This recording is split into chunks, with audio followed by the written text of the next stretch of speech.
Good morning and welcome for all of us for whom it is morning. If it's another time of day, welcome to you also. It's my pleasure to invite and welcome Dr. Dave DeSteno to join me in a live Q&A for our Science of Happiness community, for our Greater Good Science Center community, and anyone else who has been lucky enough to hear about this and has the time to join us in this discussion today. Dave DeSteno is one of my all-time favorite researchers in the space of happiness and prosociality, has done work that I love talking about because it's so clever and provocative and important and informing.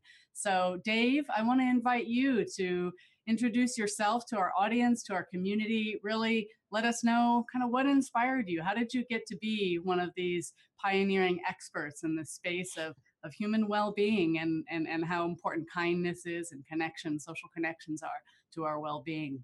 Sure. Well, first, thanks to Emiliana and everybody else who's making time today to listen to this, and I'm honored to be able to share my ideas and work with you.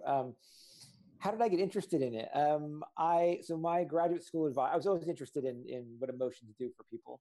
My graduate school advisor was Peter Salovey, some of you may know is kind of one of the co-discoverers of emotional intelligence.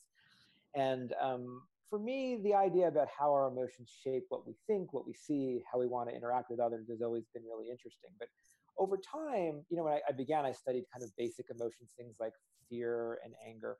But over time, through my own interests and the interests of my students, we were focusing on this, what I think historically was an understudied class of emotions, which are these kind of positive pro-social emotions. And what I mean by social emotions are emotions that exist only in the context of interpersonal interaction, and that's where a lot of well-being and happiness comes from.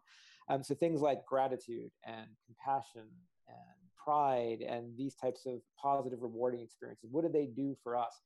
And to make a long story short, because I'm sure you'll hear about it as we go through this Q&A, is what we think a lot of these emotions do is they underlie social living. They kind of grease the wheels of social living. They help us form relationships, maintain relationships, which are important for our success and the success of others. And I say the one thing that my lab, after that nice introduction by Emiliana, is known for is putting people in real-time situations where these things happen. And so when we study these emotions, we don't say, what do you think you might do if you feel grateful? We'll actually construct a whole ruse with actors where something befalls you and somebody helps you and you feel grateful, and then you have to actually exert some cost or energy to help them, and we see if you will. And so for us, one of the hallmarks of what we do is kind of studying real social behavior in real time and manipulating emotions in real time. Yeah, that's so great. And it's so important. And actually, it's a great segue into one of the first questions that we got from a student in our Science of Happiness course. This student was just wondering, how much can we count on self-report data about happiness? A lot of the research that has been done that describes the factors or characteristics or perhaps even genetic endowments that are associated with happiness rely on this measure of how happy are you? Even a measure of how are you feeling right now that is a more time constrained affect measure as opposed to an overarching how happy is your life kind of measure. What do you think about self-report, and as somebody who also studies emotions that are part of people's overall happiness? Is that something you rely on, or does it have to be the setup that you guys do? No, I mean, I think self-report is really useful when you study emotions because, I mean, as we know more and more, there aren't always clear physiological signatures or even brain fMRI signatures for certain states. We can tell if you're kind of feeling positive or negative. Beyond that, we can't tell that much with those types of measures that often. And so unless it's a situation where people feel a pressure to lie. So sometimes it's, how are you today? And you're feeling like crud, but you don't want to say, I feel like crud. But, you know, in most instances, it's anonymous data. And I think people, unless they have a motivation to lie to you, are going to tell you, and they're going to have insight into it. And so I think most of those emotions, self-reports, are good as long as they're targeted to specific times. I think it's difficult when you say, how happy were you in general or last year? Mm-hmm. Those are difficult. For me, where self-report falls is when we say, well, predict what that emotion is going to make you do. Yeah. And I think there, you know, work by Dan Gilbert and Tim Wilson, other folks have shown that we're not always good at predicting how we'll feel in response to something and what we'll do. And I think it's not because we'll we're going to lie, but it's because we don't really know, right? Until push comes, we think we're going to be fair and honest and kind. And when push comes to shove, we may not be. And so that's why in our lab, a lot of the measures we do are behaviors in terms of, but people acting pro-socially or anti-socially. But in terms of how they're feeling, we do rely on asking them in the moment, how do you feel right now? I think that's okay. Yeah, that's my impression also. I do have one kind of follow-up issue to bring up, which is what role, and I'd be curious in your work, whether you have any insights from your research, what role do you feel culture plays in the kinds of patterns of self-report different people might actually endorse? So, for example, I often talk about the World Happiness Report, and different nations score in different ways, and often places like Denmark and Sweden score really close to the top, Australia, New Zealand, and other countries score, lower down. And then you hear a story of a place like Bhutan, which has very deliberately created the Gross National Happiness Project and is really prioritized at a high policy level, this idea that well-being of their citizens is front and center to their interests as a country. Yet they don't score at the top of a Cantrell ladder, how satisfied are you with your life kind of index, which is typical to the World Happiness Report. Do you think that things like humility or a more collectivist cultural orientation actually influence how people respond to self-report queries about emotion or overall life qualities? Yeah, it's a good question. And let me preface it by saying I don't do cross-cultural work, but from what we know about how people report their feeling states and from what I know about that work, there are certain norms in what emotions are valued and what emotions are okay to express, or admirable or are kind of embarrassing to have. I mean, some cultures you don't want to tout what you have that's good because people feel like you're bringing the potential of bad luck on yourself from doing it. And so there's certainly going to be cultural variation. And I think to the extent that we can begin to map that might help to make sense of some things. I think if you ask most people, how satisfied are you with your life right now? Maybe there you won't see it quite as much, but in general, to endorse certain states, I think you will find cultural differences. And I think, Emiliana, you're right. I don't think we have that mapped out and kind of doing cross-cultural analyses and corrections. Yeah, well, it'll be fun when that comes up and when that becomes part of your legacy of science. I hope somebody joins your lab and has the interest and the expertise to go there. The reason I bring it up, other than my own curiosity and questions from students, is that our audience right now is comprised of people from all over the world for the Science of Happiness as well as the Greater Good Science Center. We know, for example, that only 30% of our students each time we run the class are from the US. And so we really do teach a science that to some degree is somewhat limited and young. And one of the qualities of being a young science is this observation that many of the studies are run on people from the US. And that might represent something that at least there's a lot of opportunity for growth. That was actually a question that came in across from one of our students, which was, how much can we really rely on the kind of research that we've done, that our colleagues like Sonia Lubomirsky and Barbara Fredrickson have done in this space, given that it's relatively young, and that, as you and I both know, science is this sort of constantly evolving field where what was known to be true one day, 15 years later is just completely debunked. I think you actually write about some of this in your forthcoming book called Emotional Success. How much can we really, sort of sink our teeth into this science of happiness that we're in the middle of? Well, as you say, the science of happiness is a fairly young kind of investigative arena, but it's also an area that is not unknown territory. I mean, you've had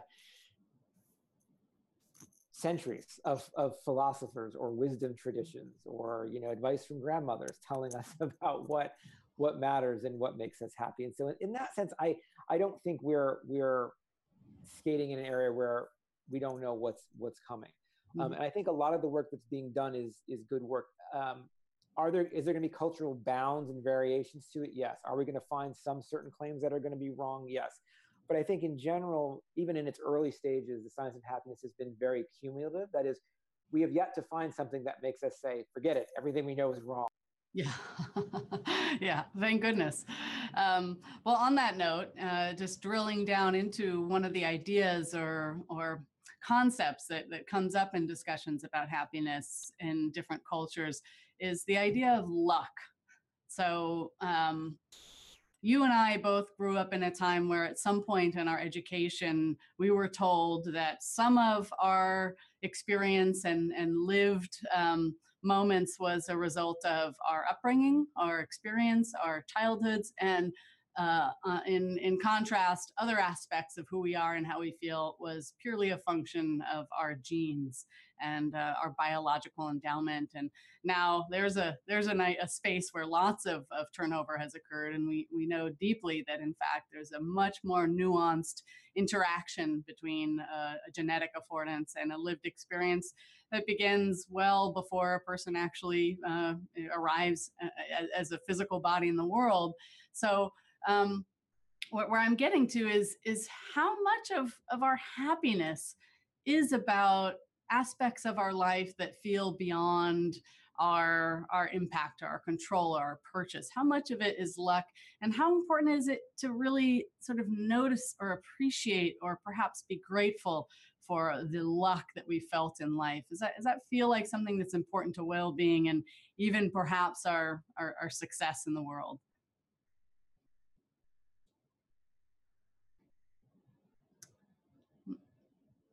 Dave, I think we lost your sound for a moment. Still no sound. I think your microphone actually got turned off. I see a little microphone with a line through the side of it at the bottom of your screen. Can you hear me now? Yep, there you are. Okay, Welcome back. I have no idea how that happened. Sorry about after that unlucky moment, yeah. let's talk about luck. Right. What I was going to say is a colleague of mine, Bob Frank, who's an economist at Cornell, had this great book come out last year called Success and Luck, where he deals with this issue. And I think, as you're saying, but a lot of us are where we are in a good position in life. We're in a poor one based not on our own outcomes or our genetic endowments, but on what happened to us. And I think a lot of it has to do with how well we adapt to it, has to do with how we appraise it in the way you're saying. And so a lot of people are hesitant to say my success is because of some external force. They want to feel it's only them, which causes two problems. One is that when something bad happens, that means it's only them, and that can be very debilitating. But it also separates them from other important, probably, people in their lives. Right? If we feel grateful for our station in life, for what's happened to us, for the benefits we've been given, what that feeling of gratitude does while we feel it is make us likely to help others, to build relationships with others, to reinforce those social relationships, and to feel valued ourselves, whether it's grateful to God or to fate or to other people who've helped us along the way. Those emotions bind us to others. And I think that gives us a more resilient kind of route to success. And I think it doesn't take away from us. It embeds us in a social community. And I think work by Tom Gilovich has actually shown that, feeling luck, grateful for the luck that you're given, actually improves people's well-being and outlook on life in general, even though you would think it makes you feel powerless. I actually think it makes you feel more powerful, because I argue is, I don't know what that noise is. I'm sorry, it's in this room. I don't know what it is either, but my delightful colleague in here is trying to sort it out and make it stop. This is so fabulous that we're talking all about luck, and yet these technology, our technology luck is not on our side this morning. One important thing I want to say before we move on that is one thing when we talk about gratitude, what gratitude does, whether it's gratitude for someone helping you or gratitude for luck, is gratitude is really about the future, not about the past. Most people think about it as, I'm grateful for what happened in the past. But when you feel grateful, what it really does is it reinforces you going forward to work harder, to be more kind, to be more generous, and to build those relationships that will help you keep building your success. Yeah. Well, it's really interesting. I think Bob Emmons also talks at length about how gratitude in some regards is kind of an antidote to entitlement. And entitlement is almost a consequence of not acknowledging the role of luck in your success, right? It's true, and work by your colleagues, Emiliana, like Dr. Keltner and Paul Piff and others have shown that when we feel we have an overinflated sense of power, what that can do is make us less compassionate and less ethical. Whereas if we appreciate the role of luck in us getting to our position, I think we're less likely to interpret it as it's us and our power and status is so high. Exactly, exactly. When we think about luck, and you brought up the idea of religion as sometimes being an aspect of life that maybe focuses people to think about their luck in a more grateful way, or to acknowledge a higher power in being behind or being causal to their position in life, that might be something that is desirable or pleasurable.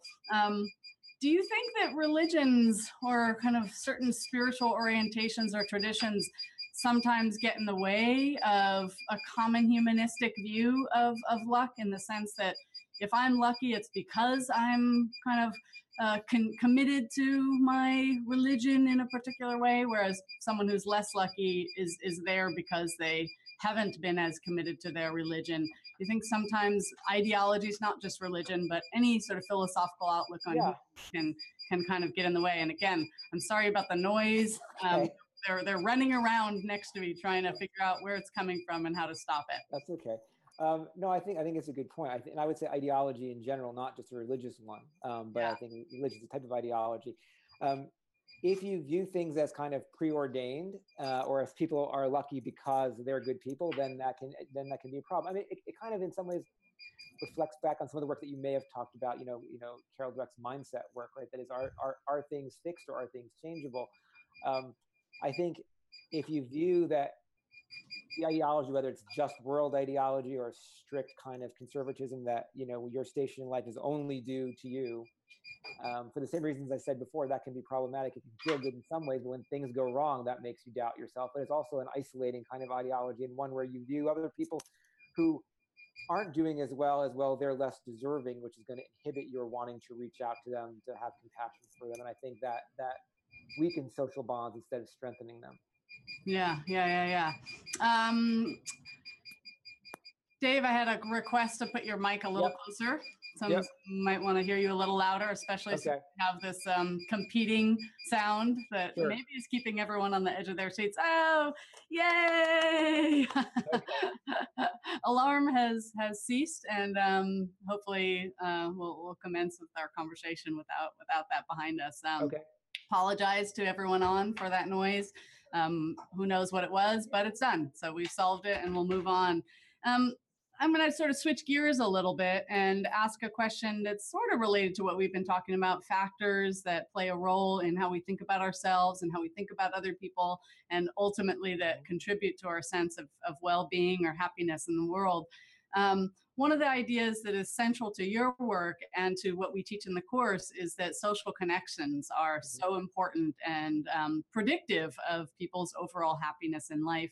And even, looking to the work of our colleague and friend, Matt Killingsworth, is really important to our momentary sense of well-being and happiness, no matter what we're doing. So one student wanted to know is this correlational? Are people who just have good social connections happier, or do happy people, are they just better at making good social connections? So do we have, and I'm hoping you'll have some great study that speaks to this question of can we say that there's a causal relationship here, not just correlational relationship? Yeah, it's a good question. When you measure it in the real world, it's difficult to separate those two for the reasons I think the person is noticing. So I think in our lab we have data to suggest there actually is a causal relation. So I can tell you briefly about some of those. And so when we induce emotions like gratitude or compassion in our people, and we do it in all kinds of ways, so I won't go into that, but when we do that, what we see is they engage in behaviors that are likely to build strong social relationships. So what does that mean? It means they'll behave in more trustworthy ways. They'll share profits with others equally rather than take them for themselves. They'll offer to help other people if they need it. They'll go out of their way to assist somebody if they think they're in some discomfort or pain. And they'll even accept costs, monetary costs, to be loyal to their partners when they're feeling grateful, and even to people they've never met before. So sometimes we'll make you feel grateful and introduce you to a stranger, and you'll show the same type of social behavior. And I think, Emiliana, you'd agree that if you come across someone who's honest and kind and wants to be loyal to you and do those things, and that's somebody you would like to build a relationship with.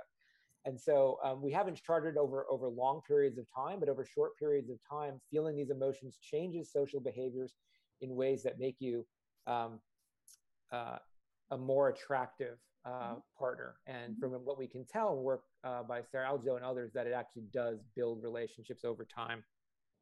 Yeah, yeah. Well, I love that. And sometimes I get asked to speak about sort of adolescence and the importance of sort of social hierarchies and what kinds of behaviors really feed into that. Is it the kind of top of the chain, tough guy, gal orientation, characteristic, personality, or is it the teens who have figured out how to really read other people's emotions and relate to other people in a constructive way? And what I see is that it's the empathic teens who end up in the positions of greater sort of social rapport, as opposed to the kind of historic, strange cultural notion that bullies end up at the top of the hierarchy. Well, you're right. And let me give you another angle on that. So when people ask me, is it better to basically be a jerk or to be empathic and be nice to be successful? I say, well, what's your time frame? So in the short term, right? In the short term, if you're a jerk, if you cheat people, if you act in immoral ways, you can accrue lots of resources quickly. But this is great work by Martin Novak at Harvard and Dave Rand and other folks. They show that over time, individuals who are willing to share, who accept some sacrifice in the moment to be communal with others, over time, the aggregated gains they make benefit them and their partners more than kind of being selfish on your own. And so as long as you're taking a long-term view, clearly you're right. It's those who are empathic, those who are fair, those who are grateful have the better outcomes. Yeah. Great. Okay, so sometimes, and this is an experience that probably most people have, we have the aspiration, wake up in the morning, we're committed to this path, we're imagining how to channel our gratitude, our compassion, sort of orienting our day towards activities that might contribute to our sense of pride. But for one reason or another, we're in a bad mood. We feel grouchy. We feel irritated. We maybe feel kind of diffident about what's ever possible for me. And one student wanted to know, like, how do you manage? And this is going to be to your emotion scientist self. Like, how do we manage bad moods? How do we relate to those in a way that is constructive and might sort of lend itself to furthering our happiness? Yeah, there are lots of techniques. One of my favorite for emotions like gratitude is to take time every day to kind of do a gratitude diary or count your blessings. The important thing there, though, is we all have the 3 or 4 things in our life that we're incredibly grateful for. And if you think about those every day, you're going to habituate to them and they're going to lose their power. So what I recommend and what we're doing in our research is asking people, just think about today. A simple kindness. Did somebody hold the door for you? Did somebody stop and give you directions when you were lost? Did somebody let you in on the freeway? Little things like this can dramatically change how we think about what emotional state we're in. That's one. Practicing mindfulness is also another. We've got lots of work showing that meditative practice increases feelings of compassion and gratitude, kind of automatically. It just cultivates those feelings of pride, and I mean a good sense of pride when you're actually proud in the work you're doing, is to basically, one, treat yourself with self-compassion for your failures, but also celebrate the little steps along the way. That is, I might want to write the world's greatest novel. That's going to take me years, and if I'm punching myself each step along the way, I'm never going to get there. But if I celebrate the little baby steps along the way, those are important things as well. And I think the main thing to think about is that we have some control over our emotions. Right? Our emotions are our mind's responses to what we see in front of us. And we have the ability to select certain situations. Selecting social contact is an important one as well to regulate your moods. But if we can we can choose what we think about and how we interpret things, and then the emotions will follow. I think we have to view emotions as things that we have control over, as opposed to things that just happen to us. Yeah, I love that. And I would add to it, one thing that I find really helpful in those moments is to really remember that my scope of awareness, of conscious attention is limited. And I can be sort of overly consumed by the thoughts and the ruminations and the reflections and the ideas that are contributing to that bad mood.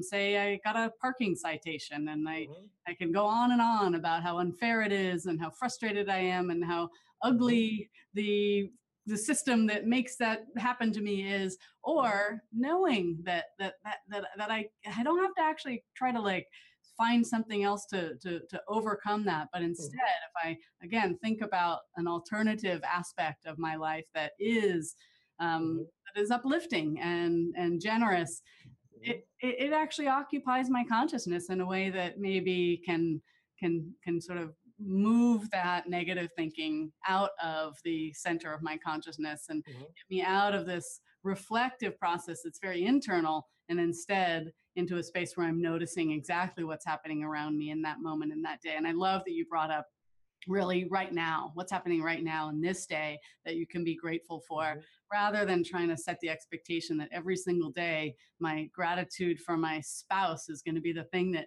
keeps me going. That's not to say that I'm not grateful to my spouse. I absolutely am. And, and that lasts, but it's very valuable to kind of be more flexible and adaptive and agile about noticing the things in this moment that are particularly contributing to your sense of gratitude. So on this topic of gratitude, someone wanted to know practically in the Science of Happiness course and on the website that the Greater Good Science Center created called Greater Good in Action, we have a lot of different exercises that are drawn from research studies that have shown that if a person does this particular thing, they'll feel a different way after having done them. And maybe it's a close proximal change, or maybe it's a long-term change. But, we suggest two different things, a three good things exercise, which I'm sure you're familiar with. When you wake up sort of, or at some point in the day, keep a journal where you're noticing something positive or that feels good to you that's happening, versus keep a gratitude journal, right? And there is some overlap in this space empirically, but is there something unique about the kind of optimism aspect of three good things versus the appreciation, gratitude aspect of a gratitude journal in terms of how it contributes to well-being? Yeah, so I haven't used the three good things, but we have done lots of things on kind of things that make people feel positive and happy as opposed to specifically appreciative. And the one thing I'll tell you, and this is, Amelia, you were kind enough to mention my book. This is kind of the argument we're making, that what these emotions do, things like gratitude, things like compassion and pride, they focus you on the future. And so what we know when people feel these emotions is they value the future more than they would have. I mean, everybody probably knows Walter Michel's marshmallow test, right? So yeah, people who actually who couldn't wait, the kids who couldn't wait for the second marshmallow, had poor outcomes in self-control and all kinds of things down the line. And so we run these tests with money instead of marshmallows. And what we find is when people feel grateful, they're actually more patient. They value the future more, discount it less. And what that means in general is they're willing to engage in behaviors that are important for their social success and important for their own individual success. They have more patience. They're willing to behave and to be honest, to sacrifice to help others. Why? Because those behaviors are actually bring you benefits down the line in terms of people being willing to help you back. And so these emotions, whether it's gratitude, compassion, or pride, what they do is they increase how much you value the future. They make you willing to persevere toward your goals. They make you willing to help others, whether those others are other people or your own future self. And we don't find that with just feelings of happiness, right? People are feeling just happy. It's a very pleasant feeling, but what you want to do is you want to preserve that feeling at all costs. And so you're less likely to want to engage in a sacrifice to help somebody move their couch or to help them out of a problem they're having. So I think there is a difference with gratitude and compassion. And I would bet you would find a difference in those different types of journaling.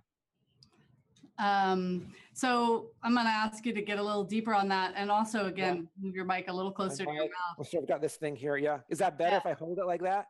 Maybe that'll make you more audible. I want to make sure our audience gets to really hear all the insights and wisdom that you're imparting. So just backing up a little bit, you talked about self-control, self-regulation, some other ideas that come up in that space that have been popular in our culture and conversations is grit. And there, I think it's fair to say, has been a huge emphasis on self-regulation as a strategy for being a more logical, rational decision maker in the world. And I think you and I are part of a community who has been trying to make the case that emotions, rather than being these kind of ridiculous, uncontrolled forces that drive us towards behaviors that are destructive, are actually incredibly useful. Their promise in improving our quality of life is remarkable, if we actually bring them up to the sort of realm of importance that things like self-regulation or self-control or executive functioning have been kind of given in the cultural conversations around well-being and decision making. So can you say a little more about why gratitude and compassion and pride have to be as high in the echelon of weight in a decision-making process as something like your capacity to self-regulate? Sure, I can. And if you can't hear me, wave at me and I'll pull my plug here. Maybe my computer mic will be better if you want, but just let me know. So yeah, so my argument on why, is grit important? Is the ability to delay gratification important? Yeah, but where did it come from, right? Self-control didn't evolve so that we could get good scores on standardized tests or save for retirement or lose weight. For most of our evolutionary history, none of that really mattered. What mattered was that we could behave in ways that were not selfish, that we would help other people, that we would share, that we would be generous. And all those take self-control too, because what you're doing is taking a smaller share of whatever the resource is to share with others equally rather than gobbling it up yourself. And what are the emotions that really generated that or underlie that? It was feelings like gratitude, and compassion, and pride.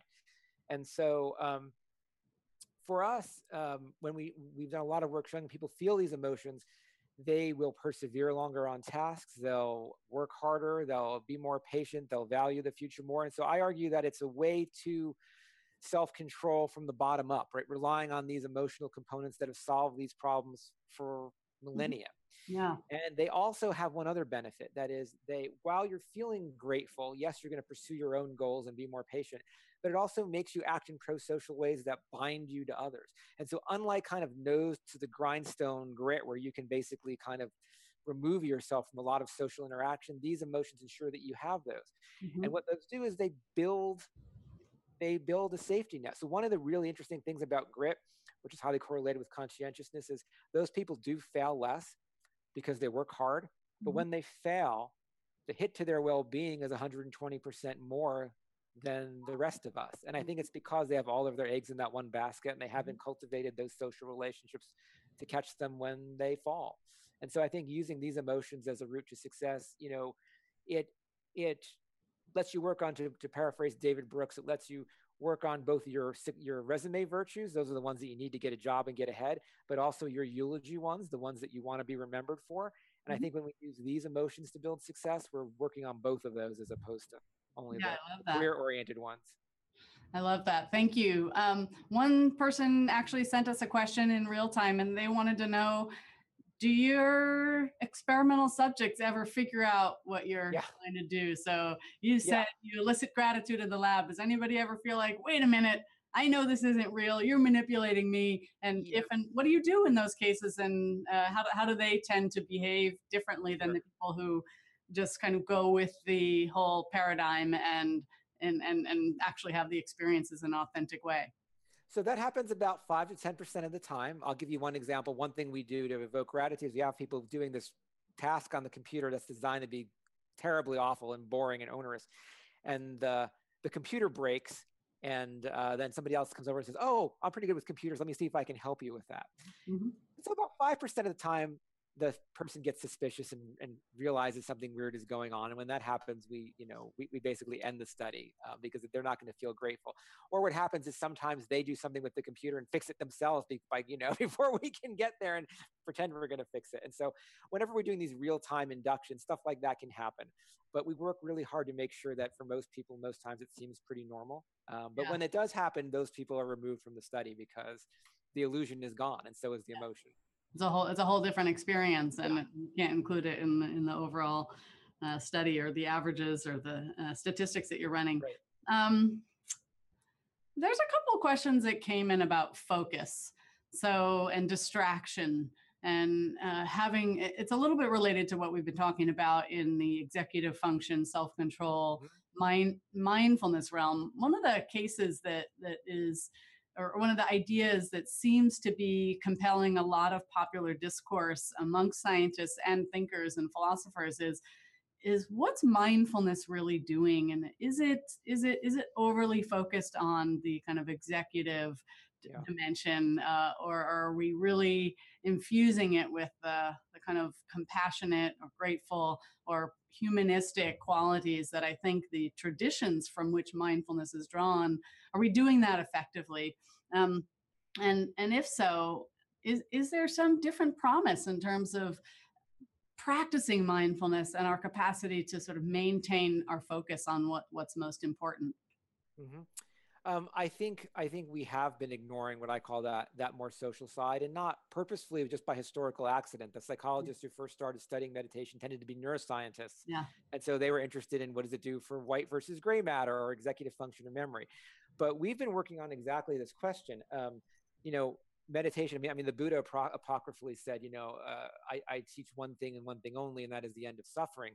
And if you talk to the monks, what they'll say is the purpose of meditation is to increase ethical behavior and compassion. So we've run 3 studies now where we show that after several weeks of meditation practice, and this is mindfulness meditation, not even compassion meditation, people become more sensitive to the suffering of others. So in our world, that means they're more likely to get up and when we put an actor in front of them who's in pain or discomfort to see if they can help that person.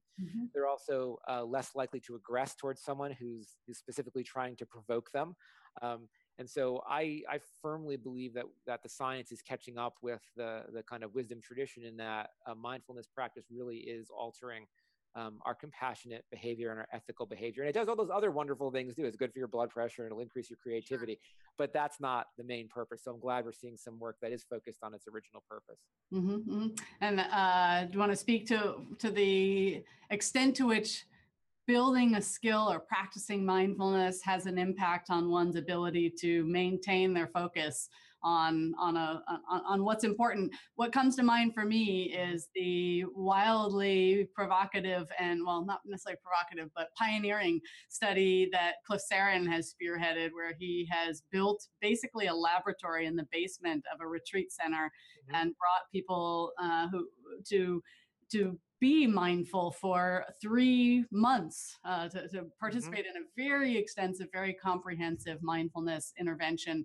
and compared those who are in the midst of it or who have finished it to people who also volunteered but had to be on a wait list, and essentially has shown that when people do this mindfulness, they are better able to detect the sensory stimuli, such as a very, very tiny difference in the length of a line from one sort of stimulus to the next. Those who are in the mindfulness actually have this better sort of attentional capacity to focus on the properties of a sensory stimulus. And I think that there's other research to that effect, that one's vulnerability to being distracted by information that is not useful or important to the task at hand is enhanced through mindfulness practice, whether that be, again, some kind of sensory or cognitive task, or whether that be your capacity to recover from a stressor.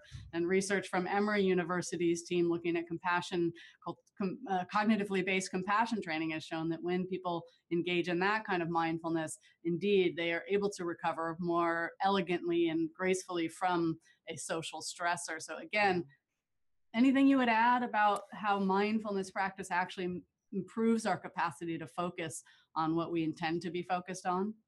Yeah, I know Cliff's work, and I like it.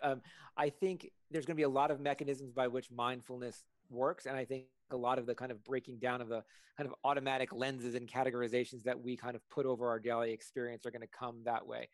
Our side, what I'm interested in, though, is more of the this basically the compassion side of it, and there we're more interested in scalability. So I think what Cliff is doing is amazing work and kind of getting real granular experiences. For us, is how do we bring this to the masses, compassion? And so we've been partnering with Headspace, which is an app to for mindfulness. And the reason we chose them is because Andy, the guy who designs it, had many years of monastic training.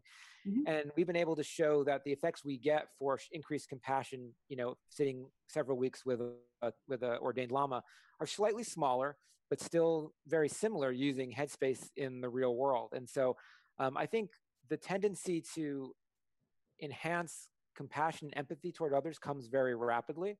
Mhm. I'm sure it will continue to grow as one practices this and becomes more expert at it over time.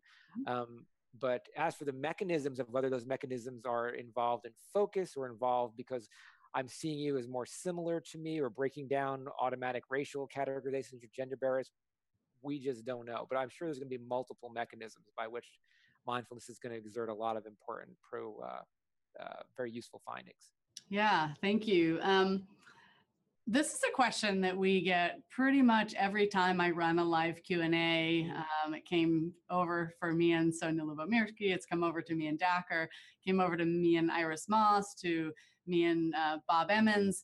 People are very, very interested in introversion and extroversion, and in particular, whether being an introverted person sort of makes you more vulnerable to, or makes to being less happy, or to having a more difficult time engaging in sort of emotional experiences that are grateful or that involve compassion and perhaps altruistic behavior.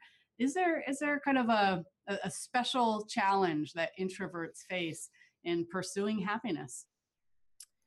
So I don't work as much on introversion, so I can't cite chapter and verse of research, but I'll tell you what I think. And what I think is probably not. I think it's the case that we're all satisfied with different amounts of social contact and different amounts of relationships. And I know friends who are very extroverted, but if you kind of average the level of depth to each of those relationships, they might not be as much as some of the introverts have with a smaller number of people. Yeah. So I think what matters is that each person has a level of social contact and depth to that social contact that he or she feels comfortable with.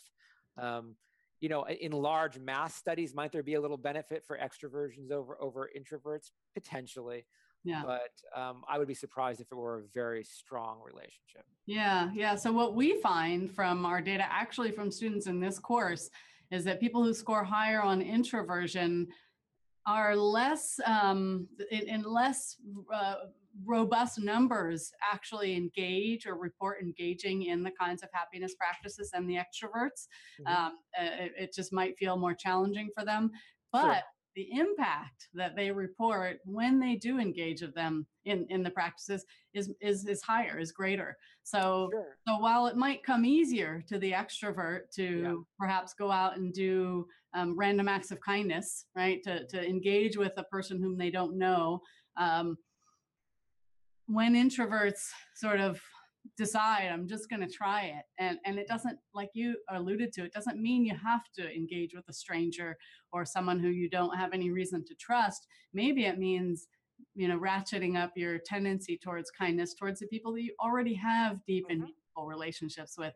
Trust me, it's appreciated, and it builds your sense of strength and depth in the relationship. So that's what we find, that introverts actually benefit more from the exercises and the practices, and that the question ultimately is a quality versus quantity question. Many people walk away thinking, oh my God, I have to have 700 really good friends. And it's not true, right? We're probably not even biologically capable of maintaining meaningful connections with 700 different people. Exactly. And the fewer you have, oftentimes what that means, not always, but oftentimes what that means is the deeper and more rewarding they might be. And even the people who have lots of contacts, I would hazard to guess that it's some smaller subset of them that they feel most, in touch with. So that's exactly right. I mean, I think that there is benefit for introverts in perhaps practices, and it may be that mindfulness is a better fit, practices that might lower their sense of vigilance to threat that might be extended to people whom they don't know. But that seems like a much more internal practice that could serve their happiness levels. And again, this is a little bit of me, waxing poetic about anecdotal observation and not drawn from an empirical science. we did in the course actually just finish sort of the last week of material, and it ended with a discussion of fit. So how is it that certain people come into this enterprise with particular lived experiences, particular sort of biological affordances, cultural nuances, and how do those contribute to which of the many practices that we have shown in research studies can be impactful are going to offer the most promise to each individual. And I think that's where a lot of the important work is going to be done. So I have a student, Dan Lim, who studies the effect that life adversity has on people's, empathy, compassion, and well-being. And what he finds is that people have had more, because you could say, does adversity harden your heart, right? Or does it warm it? And what we find is that there's a general tendency for people who have faced adversity in their life to have more empathy and more compassion for other people. But there's a good amount of heterogeneity in there, right? So some people don't, more do than don't. But to the extent that we can begin to understand what are those fit variables and why, I think that's where some of the most interesting science that aimed at increasing well-being is going to come from. Yeah, so we're working on it. The question again of tailoring a happiness regime to an individual is on the books. We're looking at that opportunity, and much like you might join a gym and have a personal trainer who will ask you many questions about your life history and your habits and your diet and your sleep patterns, and then come up with a specific routine that they, through their realm of knowledge about physiology might say, here's what we're going to do, and let's follow this to maximize the impact of your new fitness routine. At some point, that would be something that we hope happiness researchers would be able to offer. I did notice in looking at the discussion forums that a couple of people said, they actually do in the course a fit test drawn from Sonia Lyubomirsky and Kristen Liuse's published research on how to establish happiness fit. And some people said, the practices that I scored highest for fit on truly were the ones that I liked and that came easy to me. And the ones that I scored low on fit on feel like the ones that maybe I should be doing to really change how I am in the world. And I've always thought that was a very interesting and provocative observation, that maybe it's the ones that that don't feel like they're great that might be the ones that have a powerful impact. That said, it doesn't always help to set a goal to do something that feels really, really challenging. And it may be a sequence that we start with the ones that are natural. And then, as the course of practice continues, we can sort of gear into those practices that feel more challenging, but may offer more promise. So we're getting a few more questions in real time. And one of them is this kind of nature nurture question, and it's pertaining to the happiness set point, this theory that actually people come into the world with a particular level of happiness, and while you might win the lottery or you might marry your dream spouse, or be successful in having the family that you always dreamed of, and it might sort of boost your happiness up for a period, look a few months or years out, and your happiness is back to that particular level. And the question is, and I know that there's controversy about whether that is a meaningful or constructive way to think about happiness, but above and beyond imagining that there is some kind of general range of easy to arrive at happiness for an individual, is that set point primarily a genetic kind of sort of experience, or does early lived experience have something to do with that kind of range of possibility? What do you think about that? Yeah, as you said, it's a pretty contentious point. My take on the literature and thinking about emotional experience more widely is that there may be some resting point, kind of chronic resting point for people, but the latitude around that is going to be large. And the reason I say that is because even in the inductions that we do in our lab, we can push people's emotions around dramatically. We've seen things like mindfulness practice push people's emotions around dramatically.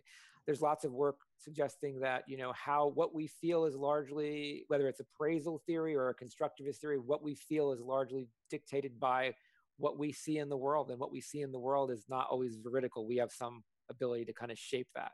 Yeah. And so I think happiness is a skill, and I know Richard Davidson talks about it in this way, and well-being about this way. I think there's lots we can do.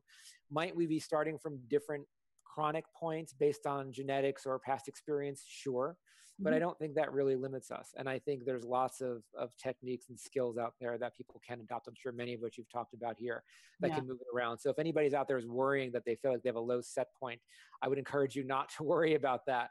And to when you start embracing these practices, I think you'll see change more than you would normally expect. The hard part, right, is to keep working at it, right? When we start feeling good, all of a sudden, like, we go back to our normal ways, and then things can change. And so just like exercise, you've got to keep doing the practice. Yeah, exactly. Oftentimes in our fast-paced, busy lives, we're hoping for the one-shot fix that will work and last. And regrettably, as you as you described, learning any new skill or ability it takes time, and happiness is amongst the ones that takes longer. And actually, there isn't a point at which it seems you've done enough. I'm done. I'm as happy as I want to be, and that's it. I don't have to work. Well, the important thing too, and I saw it, I can't remember when, a couple of weeks back, there's a great article, in the New York Times that a lot of people start worrying about maximizing their happiness. And if you're always trying to get more and more and more, then you're never going to be happy either. So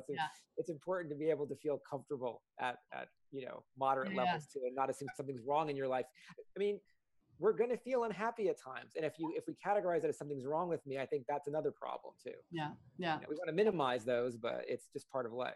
Yeah, no, absolutely. And Dakar and I spend a fair amount of time trying to sort of support the suggestion that our negative emotional experiences like sadness and anger even are really important to the overall happiness that we experience in life. They're adaptive, they're adequate and key responses to certain kinds of circumstances. And then our first Q&A this session of the course was with Iris Moss, who is one of the thinkers who really pioneered the idea that striving for happiness, or maximizing this idea that I expect myself to be happy based on what I'm doing, can really get in the way of actually achieving the goal that you're trying to achieve. It's this funny thing that mirrors a statement that some of the wisdom traditions makes about enlightenment, right? If you ever meet a guru or a monastic who says, "I'm enlightened," for sure they're not. So the same thing goes for happiness, right?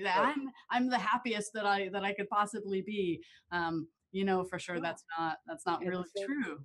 Coming from the Buddhist tradition, same thing goes for compassion, right? Sometimes compassion means not giving in to somebody to make them feel good in the moment, but helping them work through something that's difficult, because in the long term, it will be better for them. Exactly. Yeah, absolutely. Well, thanks for that. I have a couple of questions that were submitted earlier this week that we don't have that much time left, so we'll do what we can. But they're basically bigger human questions. And maybe my research certainly doesn't speak to them, and maybe yours will or won't, but I think sometimes students or people out in the world really just want to hear our perspective on it. And sure, two questions are kind of like, I'm gonna offer them together rather than ask them separately, because they're so related. And it's about human behavior in the world, and why sometimes humans act in such immoral or hateful or hostile ways, and why people aren't just always nice. Why hasn't evolution sculpted us to be better at this pro-social thing? Sure. So it's a good question. And there's a long and a short answer, right? The short answer, and I'll give you the long answer, is that evolution didn't shape the mind to be a saint. It shaped it to be adaptive. And sometimes immoral behavior can be highly adaptive. And so I like to think about things in terms of, what's good for me in the moment versus what's good for me in the long run. And usually what's good for me in the long run is behaving in a moral way. But you're saying, why don't we evolve to be all good? Because I said, well, over time, people who cooperate, who have empathy, are the ones who do well in evolutionary models, and that's true. But imagine if we had a situation where everybody was moral and everybody was trustworthy. Yeah. If there were a genetic mutation that made somebody untrustworthy, that person would clean up. Everybody would give them all their resources, and they wouldn't have to worry about it. And that person would thrive, and they would have better, in an evolutionary biological sense, would have better reproductive success. And so over time, the defectors and the cheaters dominated the world. But then the few people who then would start cooperating would begin to build resources. And so, as a lot of people have shown, Martin Novak, Bob Frank, ethical behavior is always going to be in an equilibrium. You're never going to have a society where everybody is completely moral or everybody is completely immoral, just because there's too many resources to be gained. And so our goal, I think, as a society is to nudge up that set point as high as we can for pro-social and ethical behavior. But just from an adaptive sense, your mind will convince you something. And we do this in our lab. 90% of people in our lab will cheat on something minor that puts somebody else in a small predicament if they believe they have anonymity, because there's no long-term consequence. And they'll rationalize it. They'll say, oh, I didn't really do something bad. Here's why I did it. And so I think, that's part of us. But we have to think about ultimately the best gains for us as individuals and as a society come from long-term cooperation and treating each other with respect and empathy and kindness. But it doesn't mean that it's ever going to be a situation where everybody's always doing that, because that would be unsustainable. Yeah. So in the same way that we have to deal with the reality that our own personal quest or journey or prioritization of our lived experiences towards trying to realize a greater happiness, it takes time and continued effort. At a broader societal level, there's the same challenge. This isn't something that, again, there's going to be one clear solution for. And I love that you brought up the idea, or the challenge to imagine a world where everybody was kind and moral all the time, and then the notion that a genetic kind of adaptation or variance might lead to an alternate person who would be more self-interested, and how without the sort of greater representation of self-interest across the species, that would lead to a much bigger problem than what we're facing now, which is, trying to sort of figure out a way to manage it, and perhaps preventatively at societal levels, provide the kinds of access to resources that people need in order to really flourish and cultivate their sense of pride and compassion and gratitude.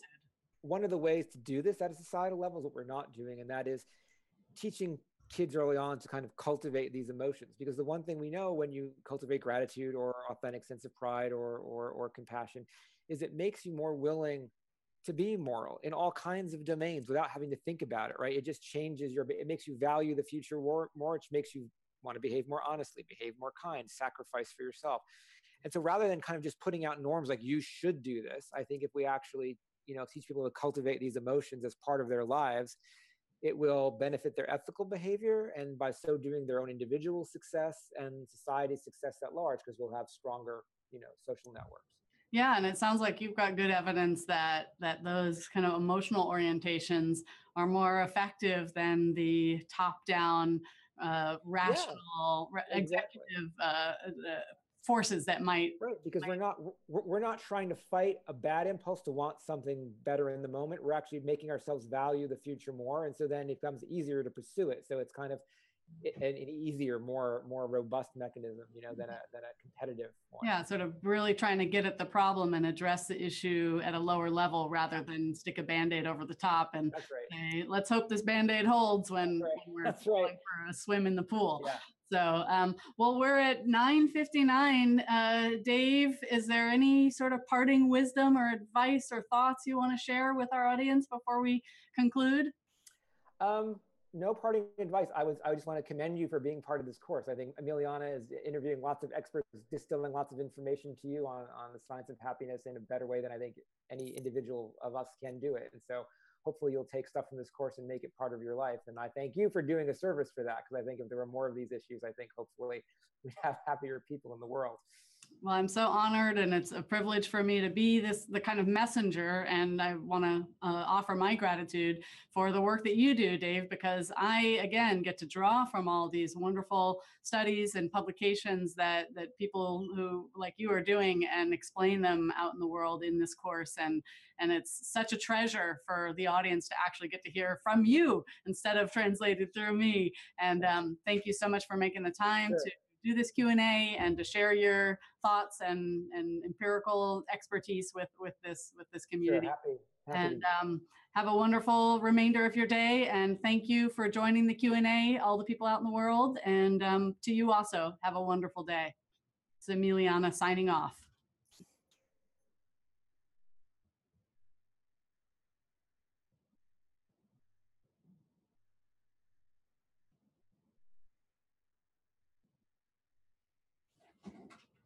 Done? Okay. They're off. I'm going to shut Zoom down now. Do you want to say goodbye? Yeah, thanks, Dave. That was great. Sure. I'm sorry about the beeping fiasco. No, I'm sorry my mic was low. I don't know why. It usually isn't, but no you know problem. what?